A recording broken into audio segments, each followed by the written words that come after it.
Hi, so my husband Jacob, 30, and I, 27, got married about a week ago, and yesterday we were supposed to leave for our honeymoon. But I ended up taking a flight to someplace else altogether because his younger sister showed up at the airport, and apparently Jacob was in on this the whole time and had actually invited her to come along with us. For context, his sister, Angie, 26, recently went through a terrible divorce with her ex-husband and has been very torn up about it for the past couple of months.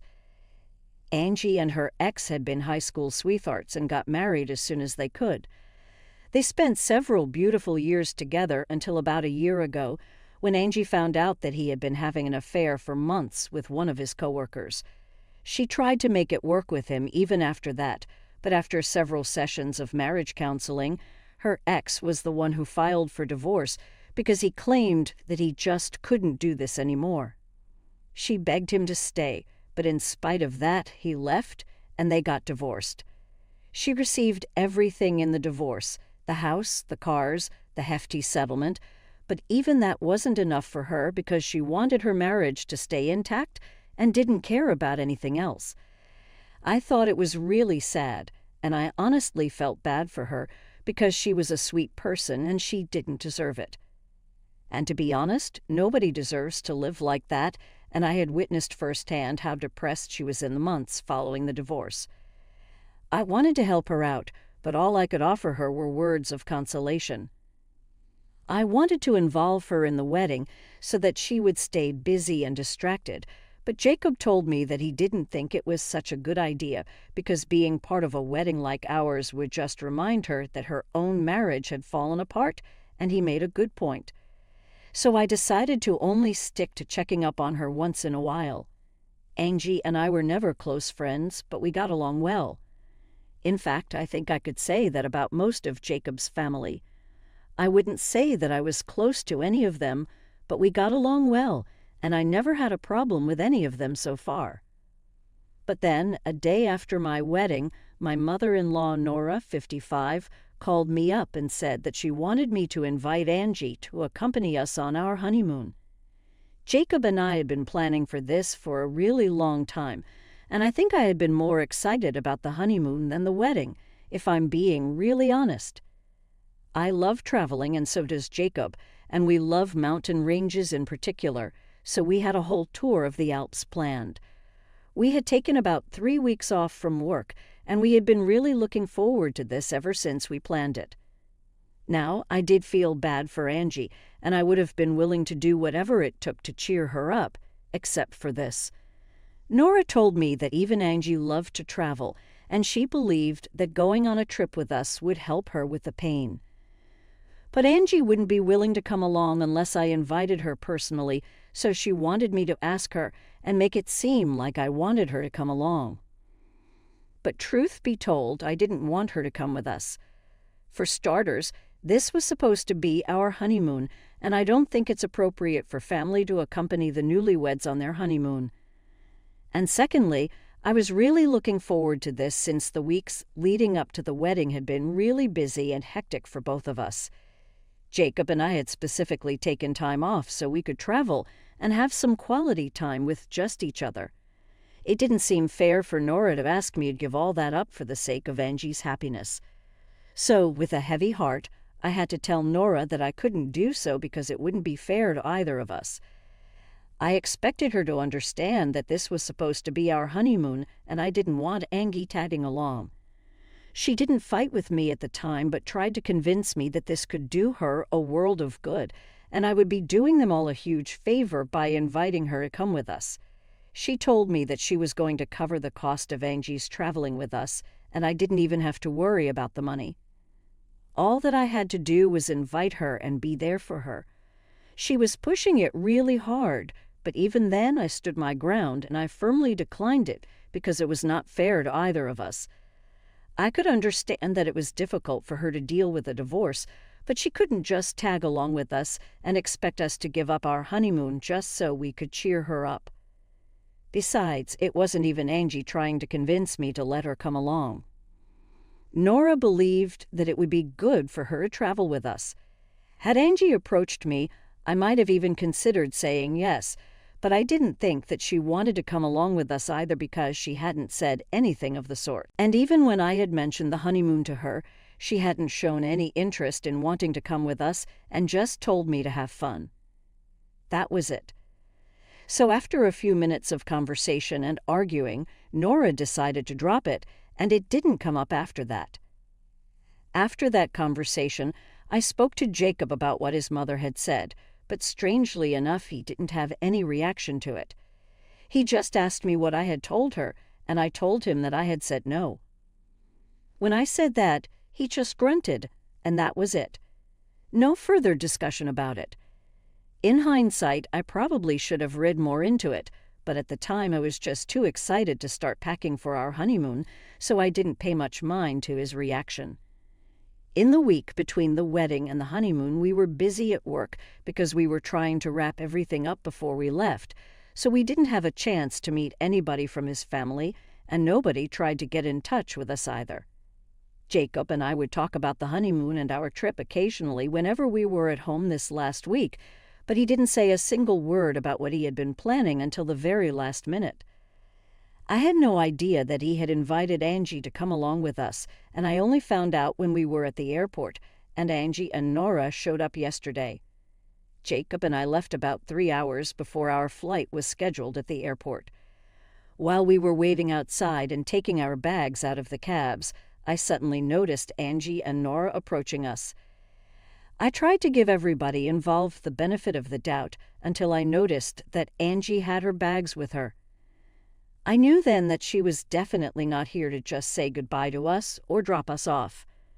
She yelled surprise, really loudly, and then hugged me when she was close enough, but I was still trying to process what was going on because I think I had been very clear about my feelings on this with both Jacob and his mother. However, despite what I had said, here she was, seemingly ready to accompany us on our honeymoon. When Angie realized I looked confused and not happy when I saw her, her smile faded, and she asked me if I was not happy to see her. I didn't even know what to say, so I just turned to Jacob for an explanation. I wanted him to tell me that he had no idea about any of this and that Nora was the one who was responsible for this, but instead, he told me that after I had informed him about the phone call and the conversation that I had with Nora the other day, he couldn't help but think about how nice it would be for Angie to come with us on the trip and have a good time to distract her. The reason he had not reacted that day was that he had gone behind my back a couple of hours later and told Angie that apparently I was the one who had suggested this idea and invited her to come with us on the trip to surprise me. And he was right about one thing. I was definitely surprised, but not in a good way. I thought it was sneaky and selfish of him to go behind my back to the one thing that I had told him that I didn't want. I like Angie. Like I said, she's a really nice person. I like her, but I like a lot of people. I'm not going to take them all with me on my honeymoon just because it would be a nice thing to do. I don't have to do things just because it's a sweet thing to do, especially when it comes to something as intimate and special as a honeymoon. After Jacob told me that this was his idea, and he was the one who had invited her to come along with us, I sort of snapped at him right in front of Angie and his mother and told him that this was simply unacceptable. I knew that Angie would feel bad about it, but that was the thing on my mind at that moment.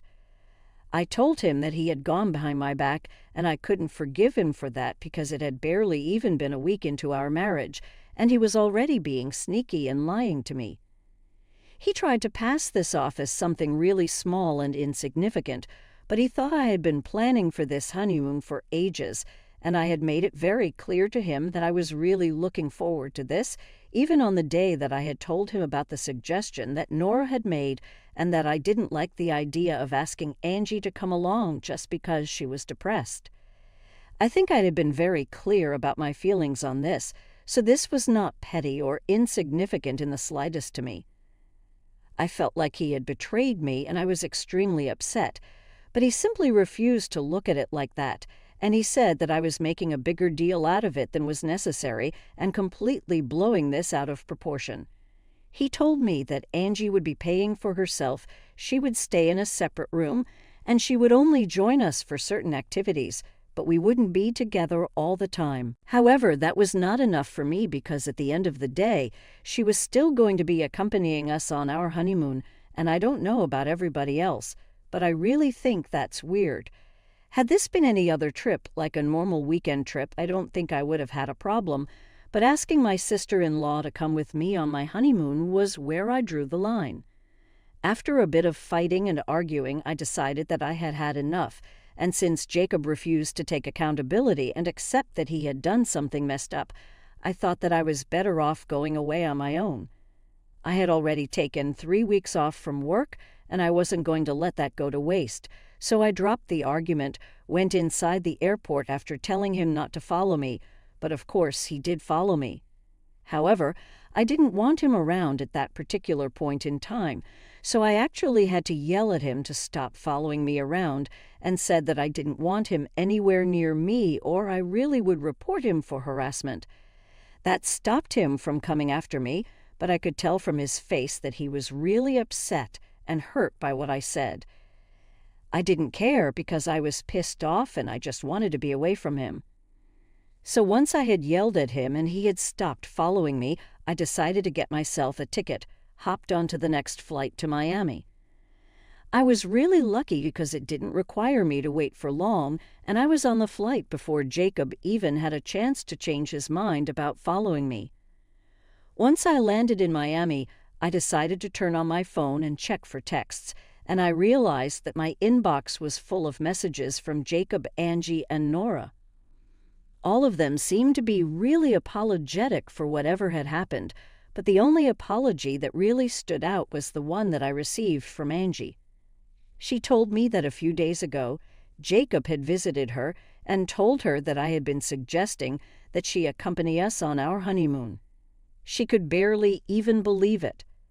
Apparently, she was even about to ask me if I was actually okay with it because she didn't want to be intruding. But Jacob was the one who told her not to ask me because he wanted it to be a surprise for me. He had laid it on thick and made her believe that this was my idea. But after our fight at the airport, it had become clear to her that this was all planned by her mother and her brother, and she said that she was sorry on their behalf because what they had done was really stupid, and she didn't blame me for reacting the way that I did because if she was in my place, she probably would have done the same thing. Her apology seemed genuine, and I told her that it was okay.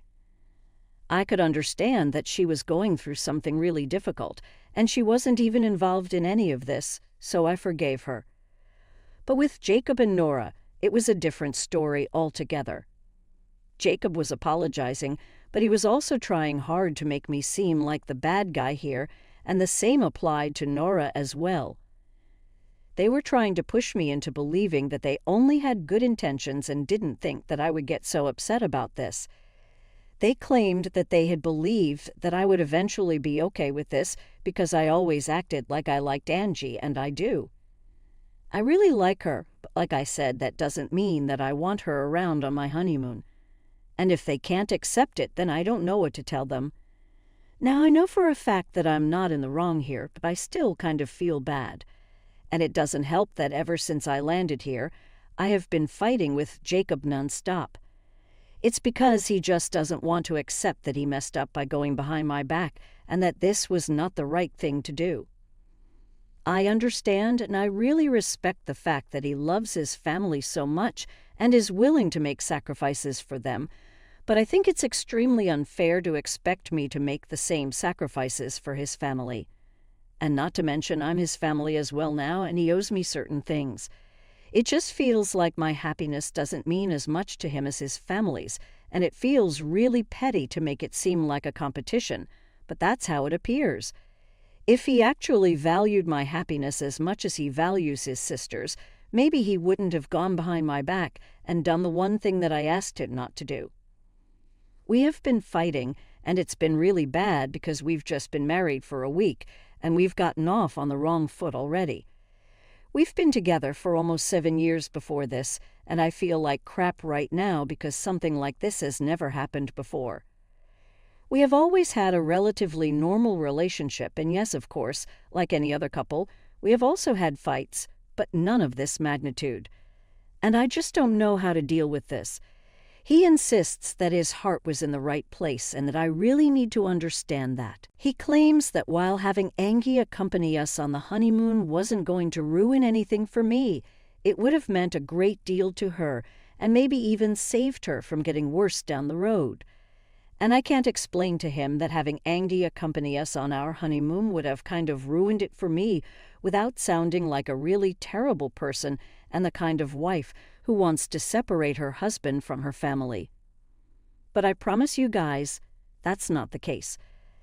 I know logically I am not the bad guy here, but all the fighting with my husband has made me feel like I'm losing my mind, and I have absolutely no idea how to go ahead.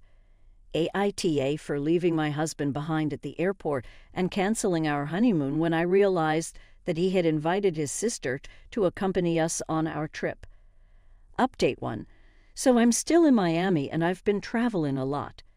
This is my first time here, and a lot of you guys suggested a couple of places that I should go see, and I have been doing exactly that to take my mind off of things. I still haven't been able to sort things out with my husband because Jacob is being very stubborn. He is sticking to whatever he believes, and he honestly thinks that having Angie be with us on the honeymoon wouldn't have been any different. He is so convinced of it that it took me all the comments here to make me realize that I wasn't going crazy and that he was being unreasonable. I can't understand why he doesn't get it when even Angie herself has acknowledged that it would have been weird. He has been texting me, but I have just given up on trying to explain things to him. I had been arguing for a while, but I completely wasted the last few days that I've been here staying in my hotel room and arguing with him. I have spent enough of my time trying to make him see sense, but I can't help him if he refuses to acknowledge the obvious.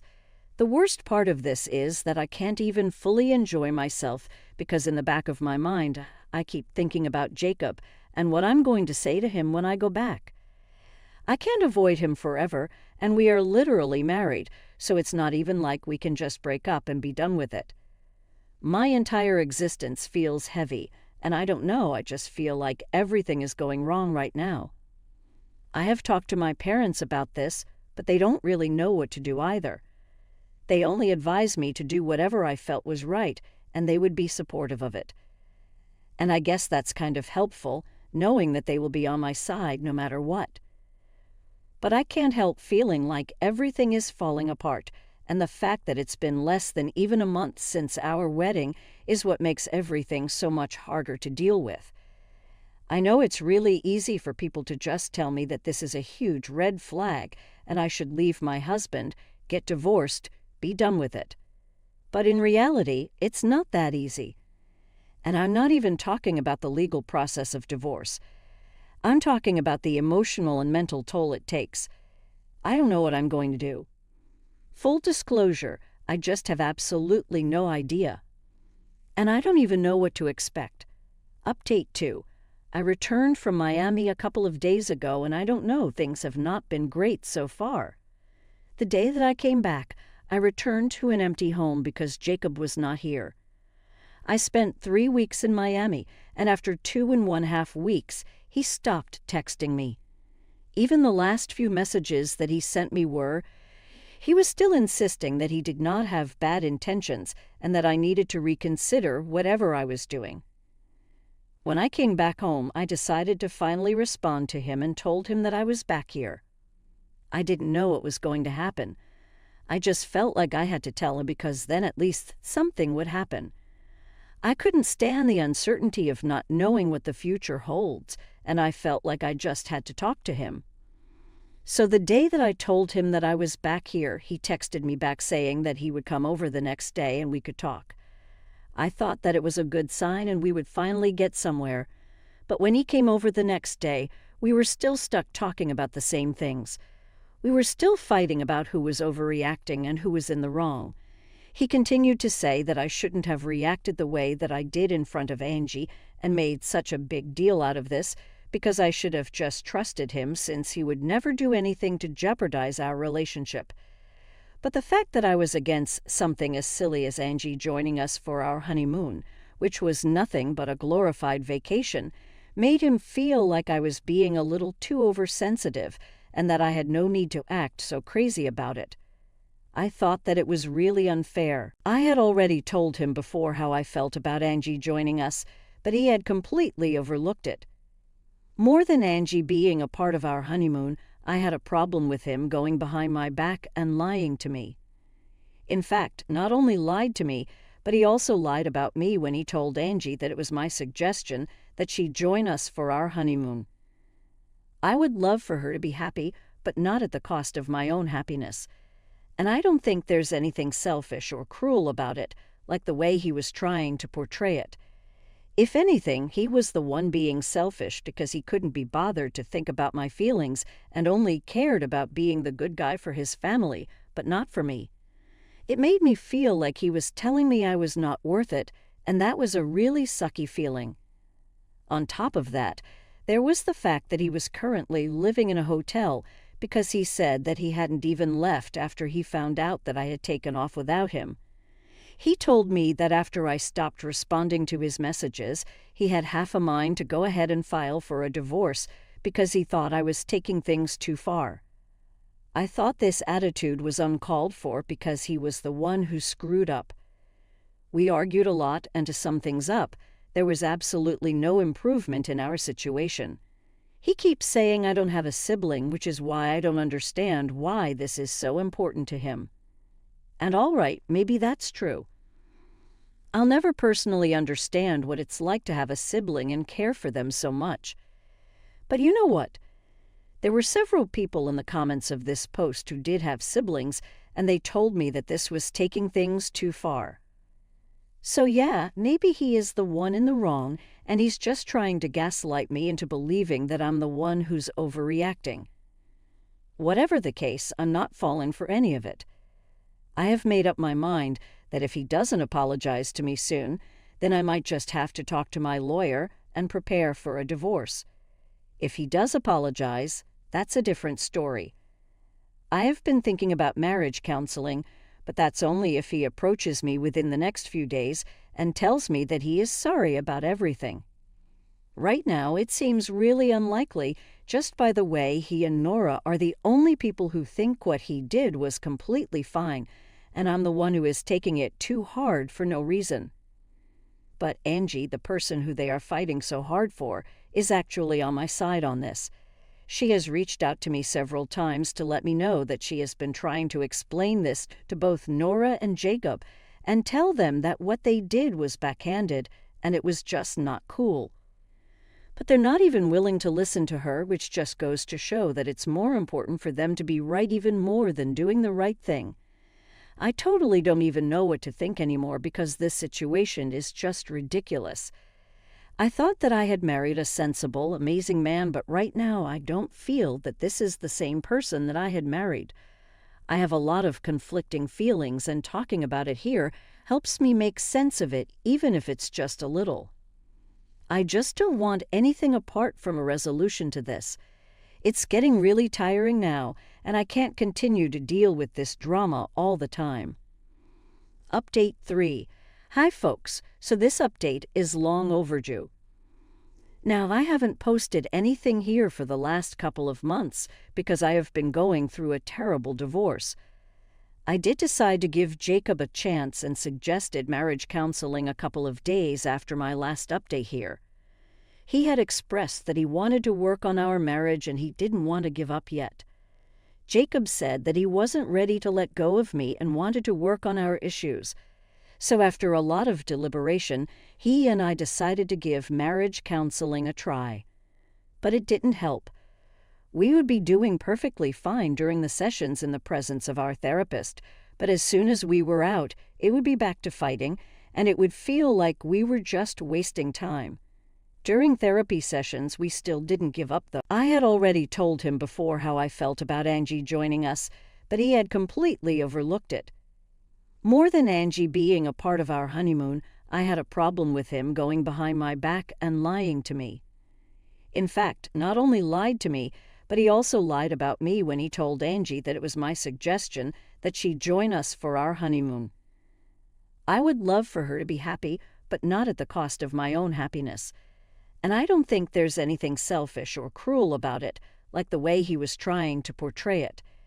If anything, he was the one being selfish because he couldn't be bothered to think about my feelings and only cared about being the good guy for his family, but not for me. It made me feel like he was telling me I was not worth it, and that was I just want this to be over so I can move on with my life and pretend that this never happened.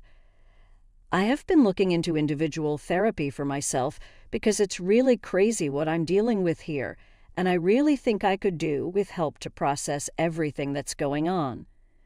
My parents and my friends have been incredibly supportive, and I'm really grateful for it because they're the only people who are actually making it easier for me. I know lots of people are gossiping about me and how my marriage fell apart within less than a year, but I honestly don't even care. What matters is the people who I care about on my side and think that I did the right thing. As long as I have that, I'm not too worried about what happens in the future. I'm just going to work and focus on myself now.